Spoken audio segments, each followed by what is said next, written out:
함께 찬송하시겠습니다. 찬송가 452장, 찬송가 452장 내 모든 소원 기도의 제목 함께 찬송하겠습니다.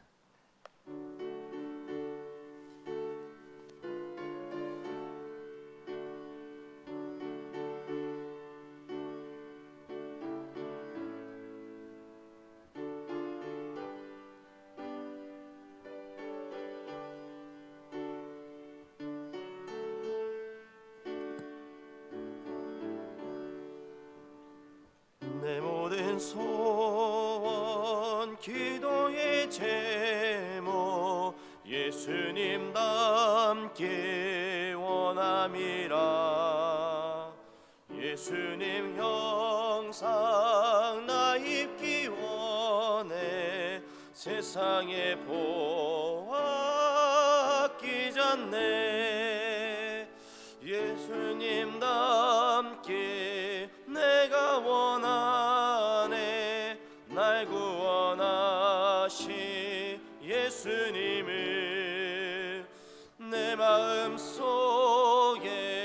지금 고노사 주님의 영상 인치소서. 무한한 사랑 풍성한 긍휼 슬픈 자 위로하시는 주. 길 잃은 죄인 부르는 예수 그 영상 담게 하옵소서. 예수님 닮게 내가 원하네. 날 구원하신 예수님을 내 마음속에 지금 고도사 주님의 영상 인치소서. 겸손한 예수 거룩한 주님 원수의 멸시 참으시사 우리를 위해 고난을 받은 예수를 담게 하옵소서. 예수님 닮게 내가 원하네. 날 구원하신 예수님을 내 마음속에 지금 고도사 주님의 영상. 3절 한번 다시 고백합니다. 겸손한 예수 거룩한 주님 원수의 멸시 참으시사 우리를 위해 고난을 받은 그 주를 담게 하옵소서. 예수님 닮게 내가 원하네. 날 구원하신 예수님을 내 마음속에 지금 고도사 주님의 영상 인치소서. 찬송가 269장 그 참혹한 십자가에 함께 찬송하도록 하겠습니다.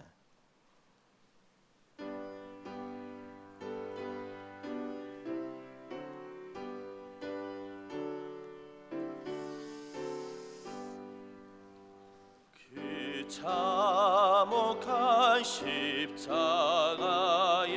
주 달려 흘린 피 샘물같이 늘 흘러서 죄 씻어 주시네. 값없어도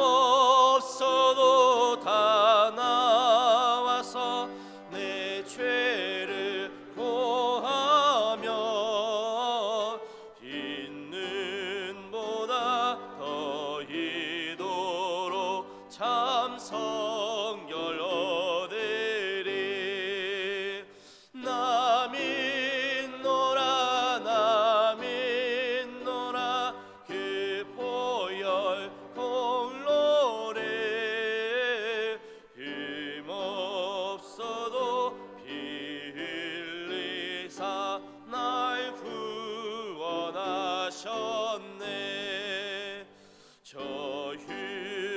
약한 한 강도는 제 죄를 깨달아 죄 없으신 주 예수를 그 주로 믿었네.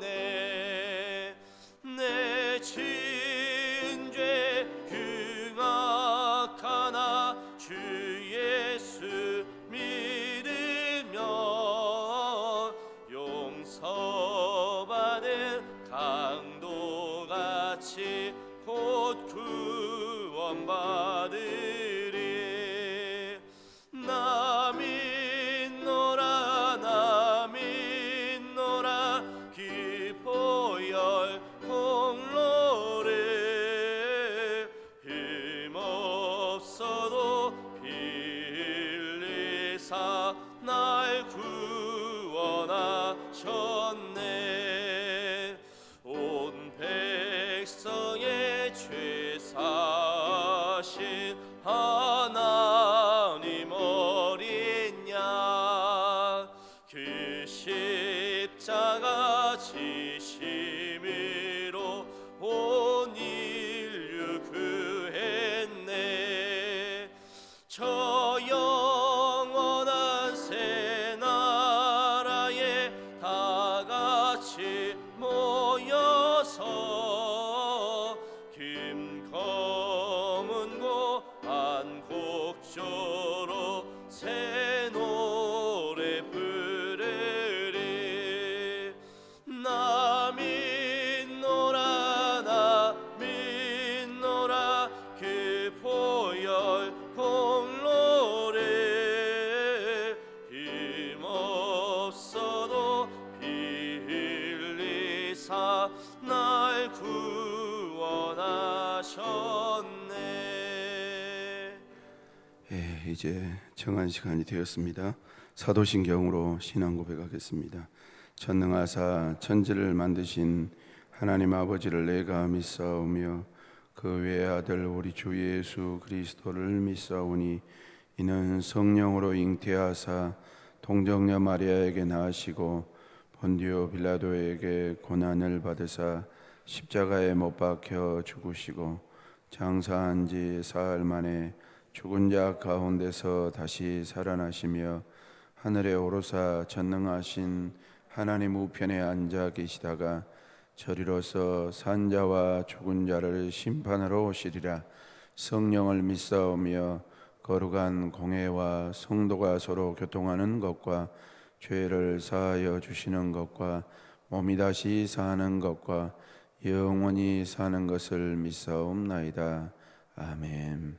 찬송 340장 찬송 부르겠습니다. 찬송가 340장입니다.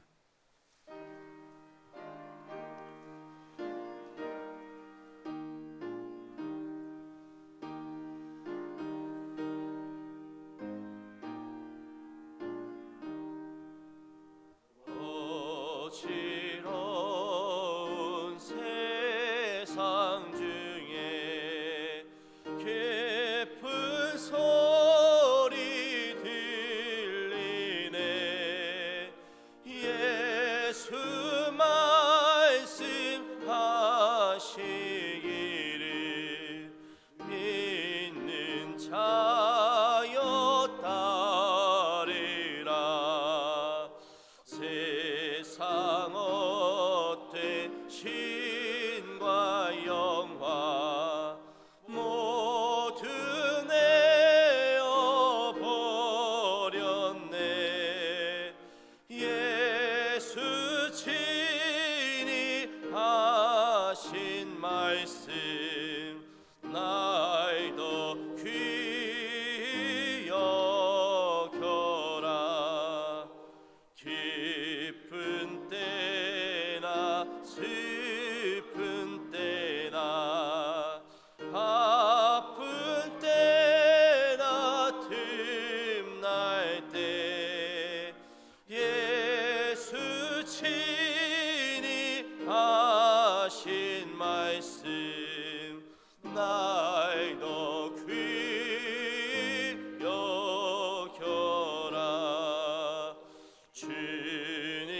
계신 은혜로서 들음 듣게 하시고 복종하는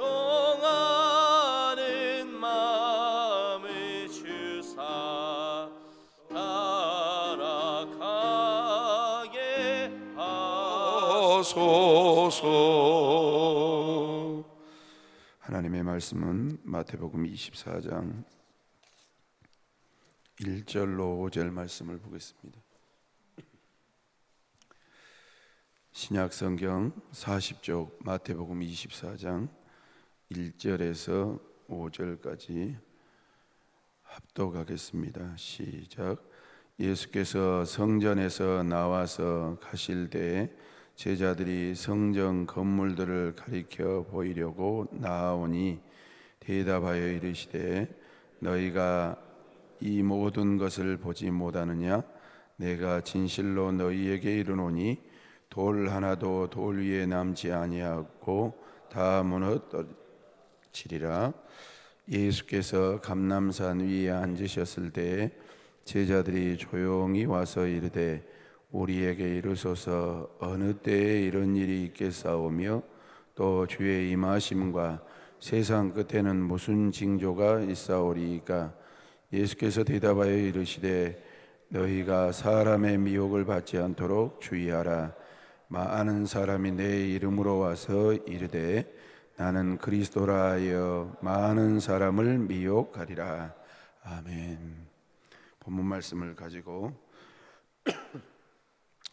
종말에 대한 예고와 징조라는 제목의 말씀으로 말씀을 증거하겠습니다. 주일날이 종료주일이어서 예수님께서 예루살렘에 입성하셨고 종려나무를 흔들고 백성들이 호산나 다윗의 자손이여 우리를 구원해 달라고 외쳤던 사건을 살폈습니다. 그리고 이틀에 걸쳐서 월요일날 있었던 성전 정결케 하시는 예수님의 모습을 살폈고, 월요일날은 무화과 나무를 열매 맺지 못한 무화과 나무를 저주하시는 사건이 일어나셨습니다. 화요일날은 예수께서 메시아이심을 자기 권위에 대한 질문을 받으시는 사건과 또한 종말의 애언, 오늘 본문에 나와 있는 종말의 애언에 대한 내용이 나와 있습니다. 그리고 수요일 날은 베다니 동네에 들어가셔서 휴식하시는데 거기에서 어떤 사건이 일어나냐면 향유옥합을 부은 사건이 나오고, 오늘 목요일 날 가룟 유다가 배신을 합니다. 그리고 발을 씻어 주시는 세족식이죠. 세족식이 있고 최후의 만찬을 가지신 후에 고별 설교하시고 예수님께서 겟세마네 동산에 가셔서 기도하시는 날이 오늘 목요일이 되겠습니다. 그래서 여러 가지 사건들이 있지만 그 중에 잘 다루지 않는 사건에 대해서 오늘 설교하려고 합니다. 그래서 예수님의 마지막 주간에 감람산에서 제자들에게 가르쳐 주신 교훈을 종말론 강화라고 학자들은 말합니다. 종말의 가르침들은 종교 지도자들과 논쟁과 또한 예수님의 순환 사건과 연결이 되는 내용인 것을 알 수가 있습니다. 교량 역할을 하는 것이죠. 그러니까 종교 지도자들에게는 그런 이야기를 들어보질 못한 거예요. 종교 지도자들에게는 들어보질 못하는 거예요. 엄밀하게 보면 저는 신앙생활 하면서 초창기 때 참 좋은 목사님들 만나서 다행이다라는 생각이 있지만, 예수 믿는 사람들 중에서도 종말에 대한 준비를 안 하고 사는 사람들이 너무 많은지도 모르겠어요. 그냥 현세적인 삶만. 종말은 두 가지가 있잖아요. 첫 번째로는 개인적인 종말이 있고, 두 번째로 우주적인 종말이 있습니다. 사랑하는 성도 여러분, 사람들은 자기 중심이기 때문에 개인적인 종말에 대해서 항상 준비해요. 그래서 새벽에 일어나면 제일 많이 광고하는 것이 뭔지 아세요? 장례식장 광고 많이 해요. 또 뭔 광고하는 줄 아세요? 보험 광고 많이 해요. 암은 드러났는데 심장병으로 죽었는데 나는 어떻게 하지? 그런 거. 왜? 종말에 대한 준비를 시키느라고 그러는 거예요. 또 고통당한 노후를 그런 종말의 준비에 대한 것을 사람들은 신경 쓰고 살아요. 그런데 신앙이 있다고 하면서도 예수 믿는 사람들 가운데 우주적인 종말에 대한 이 준비를 안 하고 사는 사람이 너무 많아요. 대제사장들과 서기관들은 권력, 기득권, 자기들의 어떤 율법적인 관례, 전통, 그것에 신경 썼지 예수님은 우주적인 종말에 대해서 이야기하시거든요. 그러니까 이게 이해가 안 되는 거예요. 지금 살기도 힘든데, 지금 살기도 퍽퍽한데 뭔 우주적인 종말까지 그렇게 생각하는 그러한 현상들이 있었다는 것이죠. 그것과 더불어서 예수님의 순환이 시작된 거예요. 거기에 교량 역할이 종말에 대한 사건을 말씀하시는 것이 교량 역할을 하고 있다고 봐도 과언이 아닙니다. 예수님은 자기를 죽이기로 결정한 종교 지도자들의 심판에 대해서 선언하셨어요. 마태복음 24장의 전체적인 내용의 순서는 이래요. 히브리인들이 자주 사용하는 사건의 연속성의 관점에서 기록해 보면 첫 번째로는 따라합시다. 성전이 무너진다. 오늘 그 주제 다룰 거거든요. 이스라엘 사람들 입장에서는 그 말을 하면요 얼척이 없는 거예요. 뭔 성전이 무너지냐고. 두 번째로 모든 하나님의 나라의 가치들이 사라질 것이다. 세 번째로 그때의 현상들이 이러이러할 것이다. 네 번째로 오직 유일하게 하나님의 나라의 가치를 배울 수 있는 분으로 메시아가 등장할 것이다. 자기 메시아 되심에 대해서 이야기를 하고, 다섯 번째로 그 메시아를 영접한 사람이 있는가 반면에 거부한 사람이 있을 것이다. 마지막으로 심판의 메시아로 오시는 분이 계신다. 재림주가 있다라는 것을 이야기하는 이런 레파토리로 마태복음 24장이 쭉 기록이 된다고요. 예수님은 예루살렘 성과 성전이 무너질 것에 대해서 예고하셨어요. 이러한 모든 사건이 연속적으로 일어날 수 있는 시점이 바로 어디서부터 시작하냐면 성전이 파괴될 것이라고 주님이 말씀하셨어요. 그러나 제자들은 성전의 화려함과 아름다움을 자랑하면서 예수님의 애언보다 성전으로 예수님의 주의를 끌려고 자꾸 유도했던 것을 볼 수가 있어요. 그러나 예수님은 그 성전이 파괴될 것이라고 말씀하고 있는 것이지요. 여러분 조금 사이트가 달라요. 제자들은 예수님의 말씀과 예언에 관심이 있는 것이 아니고 성전의 화려함에 대해서, 견고함에 대해서, 출중함에 대해서 예수님의 관심을 끌려고 그러고, 예수님은 제자들의 그 성전의 견고함과 화려함과 출중함보다는 이 성전이 파괴될 것에 대해서 말씀하고 있는 것이죠. 그러자 제자들은, 여러분 우리가 어른 목사님들부터 배운 말씀, 언제 그런 일이 있습니까? 또 그때는 어떤 징조가 나타납니까? 어른 목사님들이 자꾸 그 가르치셨잖아요. 언제 그런 일이 우리에게 나타납니까? 그러면 어떤 징조가 미리 나타나는지 우리에게 좀 알려주십시오라고 물었어요.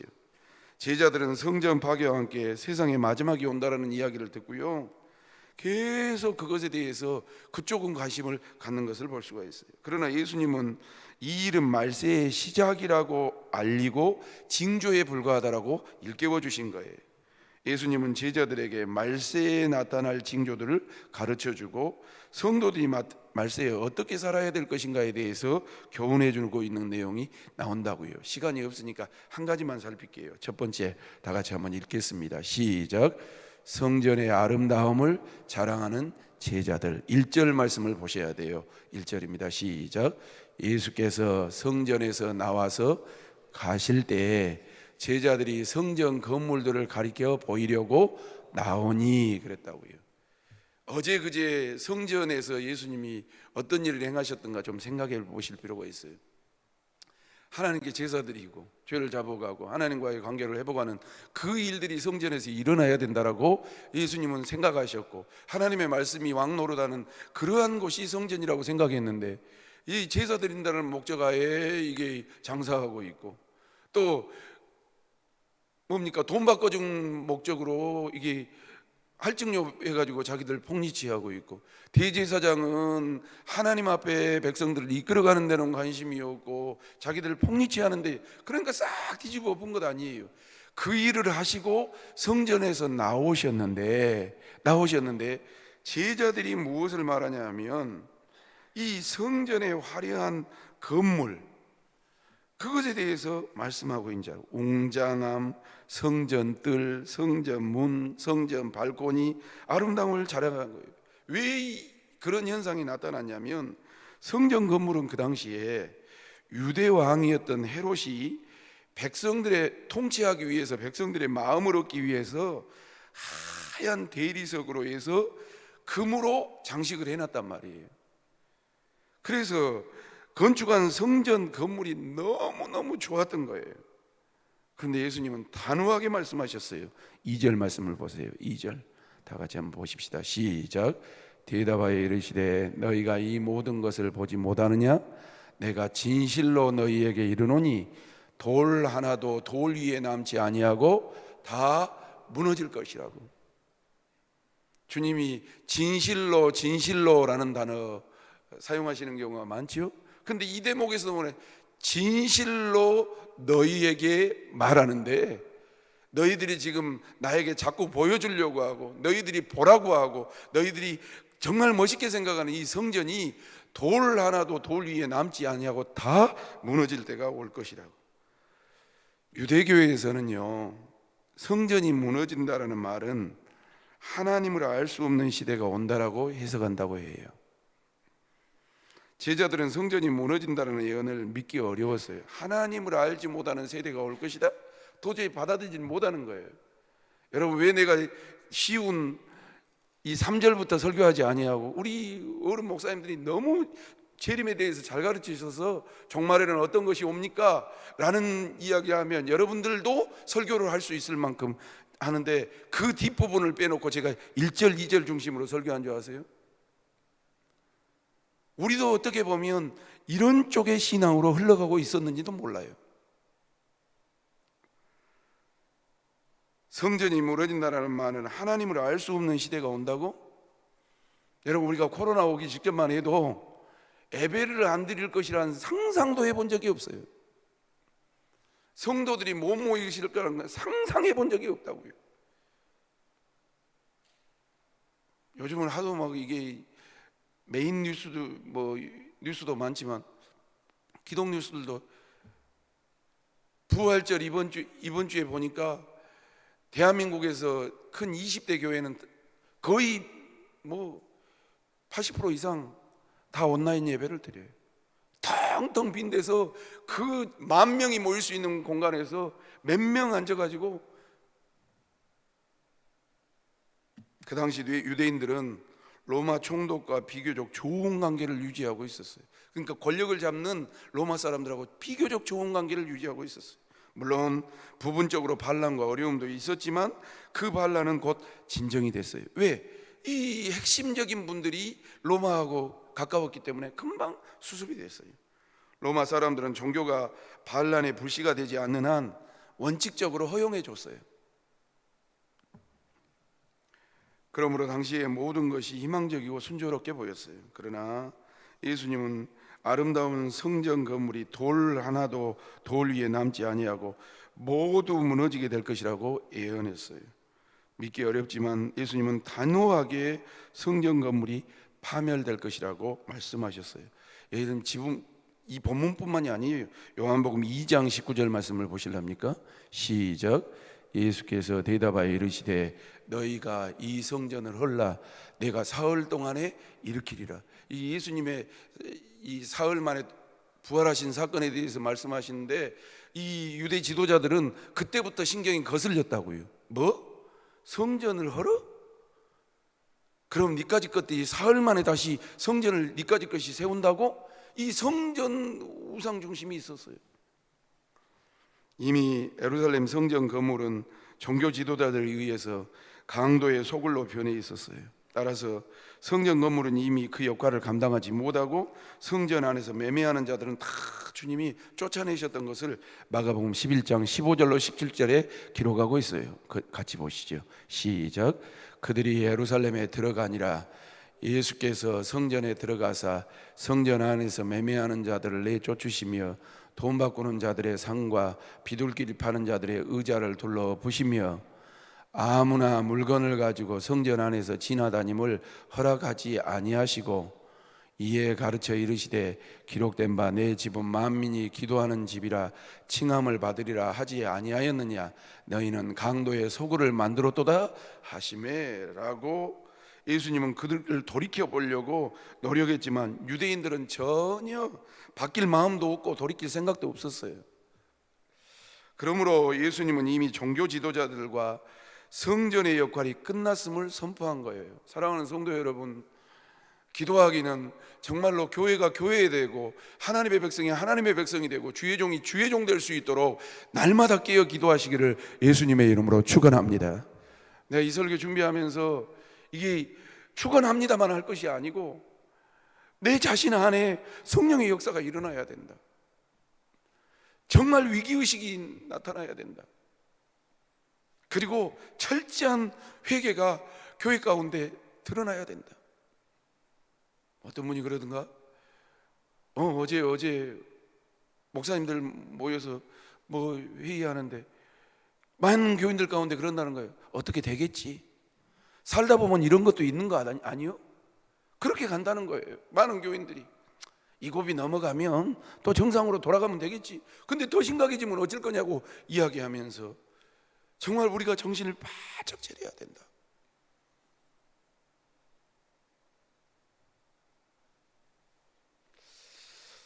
예수님은 그들을 돌이켜 보려고 성전이 성전 되게 하고 제사장이 제사장 되게 하고 말씀이 말씀 되게 하고 정말 주님이 주님 될 수 있도록 몸부림을 치셨으나 돌이킬 생각도 안 했고 돌이킬 노력도 안 했어요. 종교 지도자들과 성전 역할이 끝났다고 선포했어요. 여러분, 그런데 이것은 그냥 단순히 이루어난 것이 아니라 에레미야 시대 때 예언된 말씀이 에레미야 7장 11절 말씀을 보시겠습니까? 다 같이요. 시작. 내 이름으로 일컬음을 받는 이 집이 너희 눈에는 도둑의 소굴로 보이느냐? 보라, 나 곧 내가 그것을 보았노라. 여호와의 말씀입니다. 너희 눈에는. 에레미야는 유다의 반역으로 솔로몬 성전이 파괴되고 유다가 포로된다고 예언했어요. 7장 12절로 14절도 좀 읽어볼까요? 보세요. 그렇게 하나님 보실 때 완전히 기능을 상실한 이 솔로몬 성전에 대해서 어떻게 말을 한가? 너희는 내가 처음으로 내 이름으로 둔 처소 실로에 가서 내 백성 이스라엘의 악에 대하여 내가 어떻게 행하였는지를 보라. 여호와의 말씀이니라. 이제 너희가 그 모든 일을 행하였으며 내가 너희에게 말하되 새벽부터 부지런히 말하여도 뭐하지 아니하고 듣지 아니하였고 너희를 불러도 대답하지 아니하였느니라. 14절 같이 볼까요? 시작. 그러므로 내가 실로의 행함같이 너희가 신뢰하는 바 내 이름으로 일컬음을 받은 이 집 곧 너희와 너희 조상들에게 준 이곳을 행하겠고, 쉽게 말하면 심판하겠다는 이 말이었습니다. 거짓 지도자들을 또 하나님 앞에 바로 서 있지 못한 그러한 하나님과의 관계를 하나님께서 더 이상, 예수님 당시에도 거짓 지도자들로 헤로드 왕이 지은 성전이 무너질 위기에 놓여 있었어요. 제자들은 예언을 믿기 어려웠지만 한 세대가 지나기도 전에, 여러분, 주 70년에 예수님께서 33년에 승천하셨는데 주 70년이면 40년 못된 그 세월 되니까 로마로부터 티토 장군이 들어와 가지고 성전을 완전히 하도 교회에서 설명 들으셔서 아실 거예요. 성전에서 일하는 여인들이 강간당하고요. 그리고 성전 기물들이 다 뺏기고요. 그리고 그 화려하게 만들어 놓았던 성전이 파괴되고요. 우리로 말하면 메끼입니다. 메끼. 그 건물 요소에 다 발라놓았던, 금으로 치장해 놓았던 그것을 파기 위해서 성전이고 뭐고가 필요 없이 짓밟힌 거예요. 티토 장군은 성전 건물이 불길에 휩싸일 때 성전 건물을 철저하게 파괴해 버리라고 지시했어요. 또한 로마 군사들은 돌과 돌 사이에 있는 금을 찾기 위해서 모든 돌들을 파헤치기 시작했어요. 성전 건물은 돌 하나도 돌 위에 남지 아니하고 모두 무너져 버리고 말았어요. 그러나 제자들은 이러한 심판을 볼만한 예견된 눈이 없었어요. 그래서 이러한 심판이 정말 있을 것인가 믿기 어려웠단 말이죠. 그들의 눈에는 화려한 성전이 영원히 지속될 것처럼 보였어요. 그러므로 이렇게 아름다운 성전이 어떻게 무너질 수 있냐라고 묻고 있는 거예요. 예수님 당시 성전과 종교는 겉으로는 화려하고 겉으로는 완고해 보였어요. 완벽해 보였어요.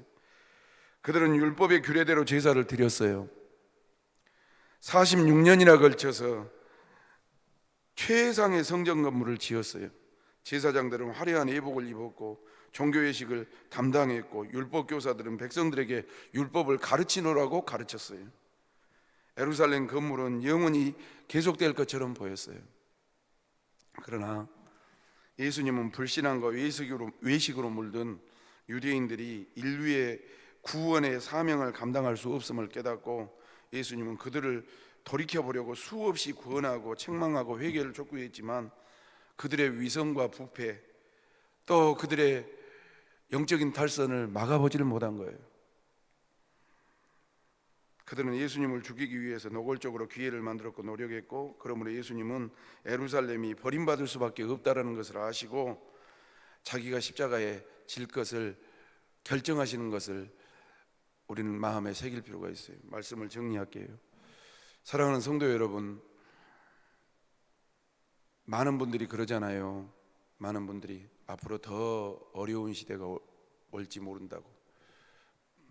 어떻게 보면 세계도 그렇고 또 조국 대한민국도 그렇고 또 특별히 우리가 예수를 믿고 교회 공동체로 사는 그러한 분들로 우리는 구성원을 이루고 살아요. 지금 이 시간에도 거리를 두어서 어제도 어디 가니까 밥을, 큰 교회예요. 우리 광주 시내에서 제일 큰 교회예요. 밥을 못 주고 도시락을 주더라고요. 자, 그냥 그대로 계시래요. 그대로 계시래요. 도시락을 주더라고요. 그 서로 인사도 못해요. 다 마스크 착용하고 머리에다가 그 교회는 우리보다 더 좋은 걸로 합니다. 이열 체크 딱 해서 화상하고. 나오는데 어떤 목사님, 가까운 목사님 오랜만에 뵈서 인사드렸어요. 저한테 그래요. 예배 드린가? 몇 주 못 드렸습니다. 저한테 대놓고 그래요. 왜 예배를 안 드려? 예배를 못 드려서 안 드립니까? 라고 말하려다가 예배 드리다가 확진자 나오면 한국 교회 안에, 광주 지역 안에 얼마나 자기 교회는 무사히 예배 드리는 것을 자랑스럽게 여기더라고요. 제가 경험이 부족해서 그런가 싶습니다. 그러고 왔어요. 목사들 안에서도, 교인들 안에서도, 여러분, 오늘 아침에 내가 이 본문 말씀 가지고 나오는데 우리가 진짜로 예배드릴 수, 이보다 더 어렵고 회개한 일들이 우리 가운데 있을 때 우리는 어떻게 신앙을 지킬 것인가? 성전 건물이 우리를 지켜줄 것이라고 생각한가? 대제사장이 직분이 나를 지켜주실 거라고 생각한가? 우리가 가르쳤던 성경 공부가 아닙니다. 내가 아무리 생각해 봐도 여러분, 언제 생각이 났냐면 카타콤 생각이 났어요. 신앙의 자유를 찾아서 정말로 땅굴 속으로, 무덤 속으로 들어갈 수밖에 없었던 그들. 종교의식이 중요해요. 모이기 힘써야죠. 그러나 그러지 못한 환경이 됐을 때 우리는 어떻게 신앙을 유지할 것인가? 생각해 볼 때 내 안에 항상 살아계신 예수님이, 영생의 주인 되시는 주님이 살아서 있어야 될 줄로 믿습니다. 성령님의 역사가 내 안에 있어야 돼요. 비록 성경책이 없어지고, 잘 들으십시오, 성경책이 없어지고 이보다 더 어렵게 모이지 못하는 상황이 됐다 할지라도 가정에서 나 혼자 앉아서라도 주의 이름을 부르는 북한과 같은 상황 아니겠습니까? 북한과 같은 상황 아니겠습니까? 우리 옛날에 극동방송 김장한 목사님 물론 뭐 중간에 실수하시기도 하셨어요. 뭐 물질적인 후원 많이, 그런 실수하기도 하셨어요. 그러나 그래도 북한에 예수 믿는 사람들이 있어서 거기에다가 복음을 전해줘야 된다라는, 광고 전파를 통해서 전해줘야 된다라는, 그것을 제가 알기로는 광신대 선배님 중에 선교사님, 북한 선교하신 분이 있는데 지금도 있다는 거예요. 지금 분단된 지가 몇 년입니까? 그런데 지금도 새벽이면 그 라디오를 들고 그 주파수가 찌직거리는 그곳에서 말씀을 듣기 위해서 노래가는 사람들이 있다는 거예요. 그분들을 위해서라도 방송을 전파를 해줘야 된다는 그런 이야기를 제가 어렸을 때 들어보았어요. 사랑하는 성도 여러분, 이보다도 더 어려울 때가 온다 할지라도 나는 여전히 성령 충만할 수 있는가? 성경이 없고 목사가 없고 기도할 수 있는 것도 안 되고 예배드릴 수 있는 것도 안 되고 모일 수 있는 것은 더더욱 안 되는 그런 상황이 온다 할지라도 우리는 건물에 빠져 있고 직분에 빠져 있고 우리가 하고 있는 종교의식에 빠져 있고 성경 공부에 빠져 있는가? 아니면 우리 가운데 지금도 살아서 역사하시는 예수의 은혜가, 예수의 존재하심이 우리의 심령 가운데 충만한가? 아마 오늘 나오신 성도님들에게는 그런 예수의 영과 성령의 놀라운 역사가 일어날 줄로 믿습니다. 그리고 또 오늘 나오시지 못하고 또 조심하느라고 많은 성도들이 그 내가 만난 주님의 은혜를 놓지 않을 것입니다. 그러나 한편으로 생각해 보세요. 말씀을 정리하면서 우리 자녀들이 그런 예배, 교회 중심의 신앙생활을 안 가르쳤을 때 우리 자녀들이 신앙을 계속 유지하겠는가? 한 달만 예배를 안 드리고 한 달만 같이 회집을 안 해도 느슨해져 버린 우리의 삶이 돼버리던데, 이것이 오래 가고 정말로 무너져 버린다면, 지배받아 버린다면 나는 여전히 예수를 위해서 생명을 걸 수 있는 그러한 믿음의 산 증인일 것인가? 다시 한번 점검해 보시고, 또 앞으로 좋아진다면 우리 어린 자녀들에게 살아서 역사하시는 예수가 그들의 심령 가운데 예배 때문이 아니라 교회 때문이 아니라 직분자 자녀 때문이 아니라 정말로 내가 만난 예수를 체험할 수 있는 그러한 살아있는 신앙인들로 숙제를 가지셔서 움츠렸다 뛰면 더 멀리 뛰는 것처럼 이 어려움을 극복하고 일어났을 때 우리 교회뿐만 아니라 한국 교회가 다시 한번 생명력 있는 기독교로 거듭날 수 있기를 주님의 이름으로 축원합니다. 오늘 새벽에도 마찬가지입니다. 여러분, 좋을 때를 생각하지 마십시오. 좋아지면 여전도회도 하고 남전도회도 하고 또 당회도 하고 교역자회도 하고 막 욱신욱신해서 좋습니다. 그런데 그보다 안 좋아지면 어쩔 겁니까?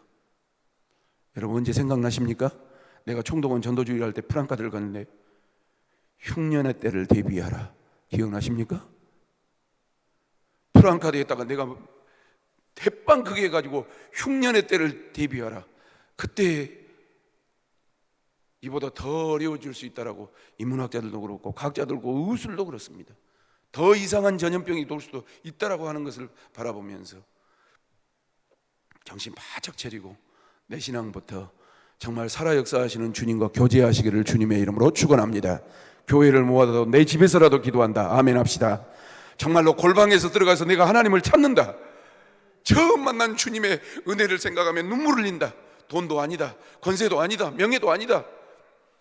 안 모이더라도 정말로 북한 교인들처럼 지하에 처박혀 있더라도 말을 못하더라도 나는 여전히 말씀이 살아있고 예수가 살아있고 성령이 살아있는 그런 교회와 또한 우리 자녀들과 다음 세대와 믿음 연약한 성도들로 회복하기 위해서 준비하는 기도의 시간, 또 제자들과 같이 어리석은 사람이 아니라 예수님처럼 먼 해안을 가지고 신앙생활할 수 있는 우리 모두가 되시기를 주 예수님의 이름으로 축원합니다.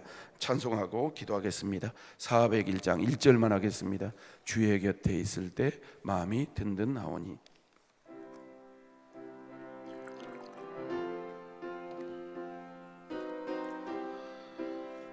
가사를 생각하시면서 기도하겠습니다. 찬송하겠습니다.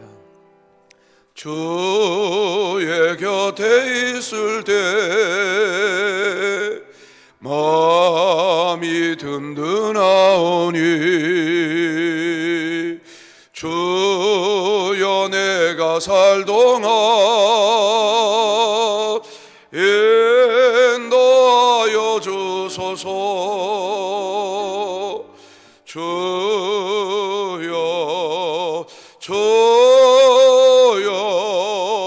나를 인도하소서.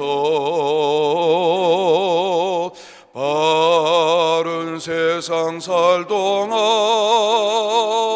주여 인도하소서. 우리 다 같이 기도하실 텐데요. 하나님, 코로나19 질병으로 인해서 온 세상과 또 조국 대한민국이 또 교회들과 성도들이 힘겨워하고 있습니다. 불안해하고 있습니다.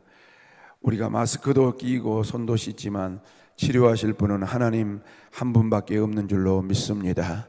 아버지, 역사하여 주옵소서. 이번 계기가 정말로 유익이 되게 하시고 신앙의 활력과 산 소망의 예수를 붙잡는 계기가 되게 하시고